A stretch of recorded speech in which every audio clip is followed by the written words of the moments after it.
Alright, howdy dudes and not dudes and all the things in between those two. It's Megan here. I don't have the energy for another name, so that's just the one you get today. I thought it would be good to do a sort of update since it's been a minute. Technically, it's been a little over 2 weeks since I did an update video for the channel. I used to do them weekly where I sort of reviewed the previous week and talked about the things I wanted to do in the coming week, but I'm not doing that here. No, this is a kind of mid-week, mid-quarantine check-in. Quarantine makes it sound like I'm sick and locked down, and it sounds like I'm in trouble. Either way, I've been out of work for 3 weeks as of Wednesday and will be out of work for 3 more weeks since our stay-at-home order was extended to April 30th. I feel like I'm starting to adjust a bit more to this new, hopefully temporary normal. I say temporary because Louisiana's numbers aren't great, but there is evidence that our social distancing measures are having an effect on the overall spread of the virus. Granted, I don't know how much confidence in that you can gain from just 3 days of numbers, but we'll see what happens in the near future. I feel like I've gotten more done this week, but that's probably because I finally got my review out for The End of the Last Great Kingdom. I've had that video scripted since early February, if that doesn't hint at how long I've been meaning to come back to YouTube. That was a nightmare video, and not because of the length. Considering how I do these videos, with scripts and voiceovers on top of random background footage, the recording of the voiceover is usually more of a hassle than the editing of the entire video. A straightforward video might take me 30 minutes to edit, longer if I want to experiment or play around with graphics. A 15-minute script, by comparison, can take me a couple of hours. This is due to factors like recording lines several times to get the right one, cutting out any weird sounds I make, and listening to it back several times just to make sure it's up to my standards. That book review is a nightmare because Adobe Premiere Pro hates me. It was constantly crashing on me and routinely importing my background footage without sound. But it's the software that I had. Well, that's not entirely true. I do own Vegas Pro 14 because I scooped it up in a humble bundle with a bunch of other video/sound/photo editing software a few years ago. And Vegas 14 was great, many years and a full computer ago. And it would probably continue to be great if I were editing more complex videos. It's almost too much for simple video editing, but if I were making movies, I would probably love it. But I'm not making movies. I'm making videos in a kind of lazy format for an obscure YouTube channel. The thing I'm looking for is ease and efficiency. So the biggest difference in Premiere Pro versus Vegas, aside from the fact that Premiere is just more user-friendly for idiots like me, is the render times. Premiere and Adobe's related media encoder are new enough that they can use my graphics card to help render videos. And that's a big help because I'm currently using an NVIDIA 1060 6GB graphics card. Vegas 14 does not recognize the card because it's too new and the program is too old. Now, you guys are great. I appreciate the surprisingly large number of you who have been watching my new videos, but for the time being, I do not have the resources to dump over $250 into production on this channel, because that's how much it would cost me to upgrade Vegas Pro, and then I would have to pay that again in about a year when they put out a new version of the program. That money seems better spent saving up for a good camera or even some better lighting to start doing these videos in what some might consider a proper way. Between doing the End of the Last Great Kingdom review and recording this video, I have signed up for the Adobe Creative Cloud suite. I was able to get a year subscription to the whole Creative Cloud program set for $30 a month for the next year, and that's a pretty good deal. I used Photoshop a lot in the past for video graphics, and obviously I have some sort of Stockholm syndrome when it comes to Premiere Pro. It will also give me a chance to learn things like After Effects and Illustrator and maybe a little bit of InDesign, and maybe with an updated version of Premiere, editing videos won't be such a torment. I wandered really far off the path on that one. I didn't mean to go this in-depth with my editing struggles, so back to my original point, it took nearly 2 days of editing and periodically abandoning the project out of frustration to get the End of the Last Great Kingdom's review up, and since then I've been working on some other scripts and kicking around some video ideas. Mostly though, I've been trying to get some reading and writing done.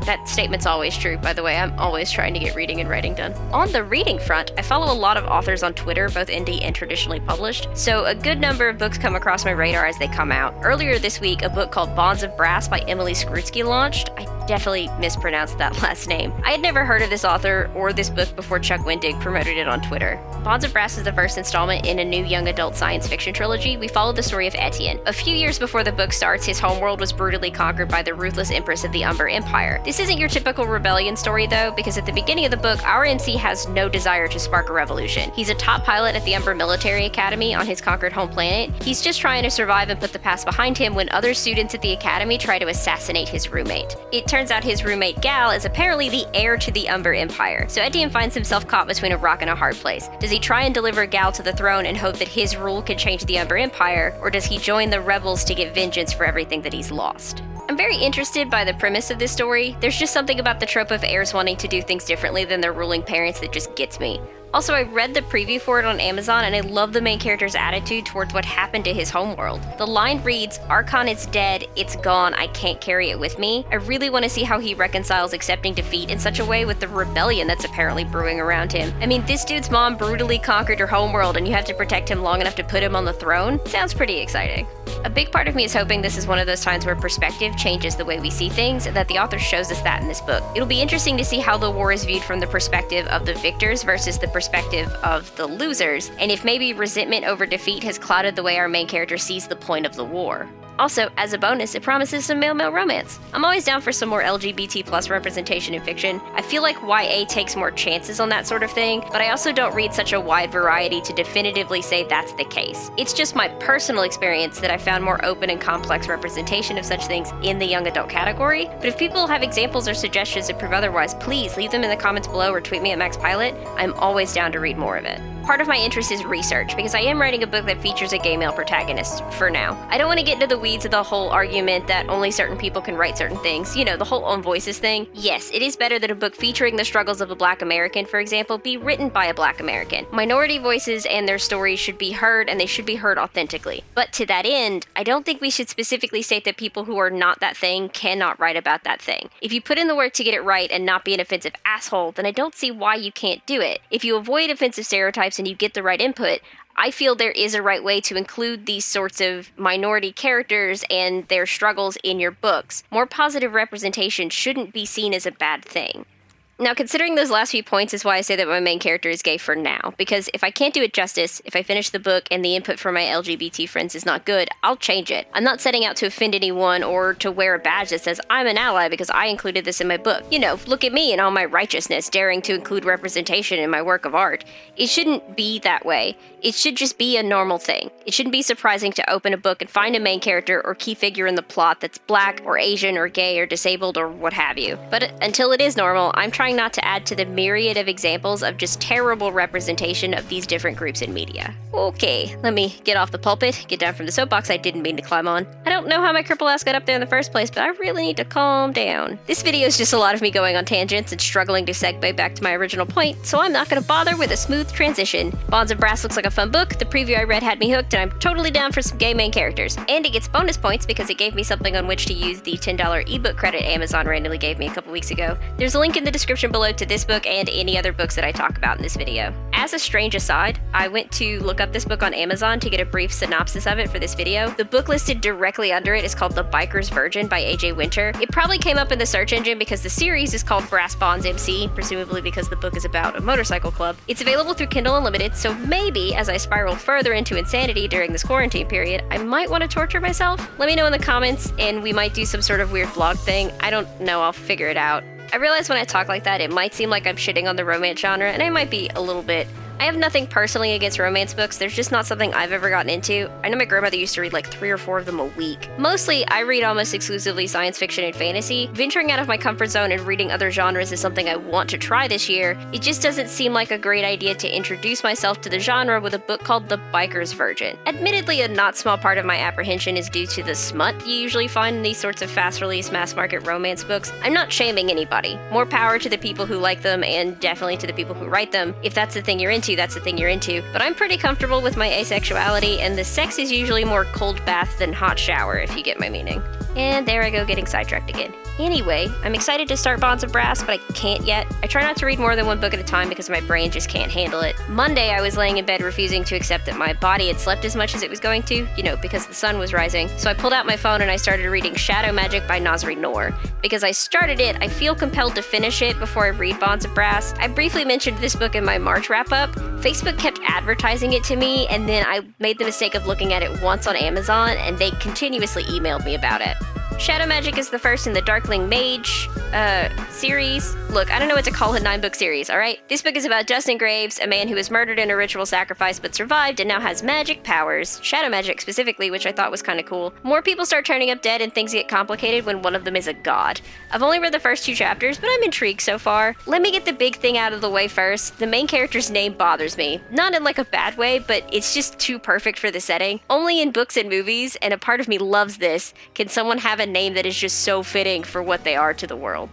Otherwise, I've been impressed with this author's ability to build a lot of world in a short period. The main character belongs to a sort of magical FBI, for lack of a better way to describe it, though I don't know if there are enforceable laws or something similar around magic in this world yet. But he works for something called the Lorica, which has various branches for doing various things, mages that specialize in certain magics or studies. Dustin, for example, is what is known as a hound for the group. It's his job to find and sometimes recover things, usually dangerous artifacts that shouldn't be in the wrong hands. I do feel like I have to give the book huge props for getting started right away too, because the dead god is on like page 10. I thought we would be going through the ritual that killed Dustin at the beginning, but by the time we start the book, that's happened in the past. We don't know how long ago yet, and I admit to being a bit interested in seeing how it's revealed throughout the rest of the book. I'm slightly worried though because it's written in first person through Dustin's point of view, and I'm concerned that his arrogance and cockiness might wear on me as the book goes on. My plan is to finish this book by the end of the week, which means I have today and tomorrow, Friday and Saturday, to read 280 something pages. You know, if I took the time I was watching YouTube videos to read, this book probably would have been finished way earlier this week, but I can't time travel, so oh well. On the writing front, I feel like I've safely worked out the Act 1 part of Gatekeeper 1. I'll put up a card to the video where I explained what that was. I'm pretty sure I mentioned in said video that I'm working on redoing my outline with the Save the Cat method detailed in the appropriately titled Save the Cat Writes a Novel by Jessica Brody. I'm not going to go into too much detail here on that because it's a bit much for a video I'm hoping to keep under 15 minutes long. Once I get a handle on things though and I figure out how to apply this to my own writing, I might do one where I detail how I worked through it and if it worked for me or didn't work for me. I'm still figuring all of that out though. Like I said, I have Act 1 fairly cemented. Obviously when I start writing it, things will probably change. The biggest issue I'm having right now though is the fun and games part of the outline. This is often called the promise of the premise. That's just too much to say though. This should be all the stuff that happens between the end of Act 1 and the midpoint of your novel where the climax starts to kick off. In this beat, as the Save the Cat book calls them, the hero of your story is exploring this new world they've been pushed into by Act 1.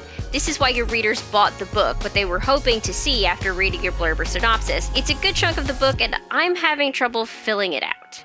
I've been getting frustrated with it on and off this week, so I had to take a break and write something else for a few days. I'm about to highlight some real nerd shit about me. I have a regular tabletop group that gets together on Discord every Monday night, for the most part, you know, barring real life problems. Right now we're playing through the Carrying Crown Adventure modules for Pathfinder. A little exercise I like to do is keep a journal in character along with my normal game notes. It's a neat way to keep notes of what happened in game and to help me remember them as my character would remember them. And sometimes I write little stories for my character and other characters in the group. I take requests on occasion from one of the friends that I play with. She was actually my writing buddy for NaNoWriMo in 2019. So the last couple of days I've been working on a little short piece for that. It's nice to have it as a little break I can take from my original writing project. Sometimes you get frustrated or tired and you just want to do something else for a little while, and this is the something else that I can do. I finished that little side project yesterday though, so I guess I don't really have any excuses.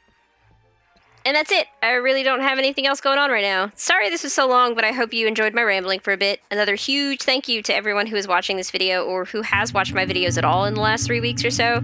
I was not a small amount of worried about this content shift, but I'm starting to feel a little bit better about it as I go.